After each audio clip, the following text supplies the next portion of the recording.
جمعہ کی ایک نیکی 70 نیکیوں کے برابر ہے۔ چونکہ اس دن کا مقام بڑا ہے نا، یعنی اس دن کی امپورٹنس سمجھیے کہ قرآن میں کسی بات کا ذکر آ جائے نا، یہ بھی بڑی بات ہے۔ مگر جمعے کے دن کی فضیلت کیسی ہے کہ اس کو بیان کرنے کے لیے قرآن میں پوری سورہ جمعہ نازل کی گئی ہے۔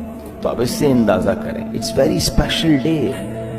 تو جتنا ہو سکے جمعے کے دن آپ نے یعنی کو ہونا یہ چاہیے کہ ہم تلاش کر کر کے نیکیاں کریں۔ اگر مثال کے طور پہ آپ نے کوئی نیکی کی راہ میں خرچ کرنا ہے، ٹھیک ہے نا، آپ جمعے کے دن کر لیں۔ آپ نے کسی مریض کی عیادت کرنی ہے ویک ڈیز میں، آپ جمعے کے دن کر لیں۔ والدین کی قبر پر جانا ہے، جمعے کے دن چلے جائیں۔ تلاوت قرآن، ذکر و اذکار، صدقہ خیرات، اچھے کام تلاش کر کر کے جمعہ کے دن کریں تو اللہ نے چاہا یہ اور ملٹی پلائی ہو جائیں گے اور ہمیں اس کی برکتیں ملیں۔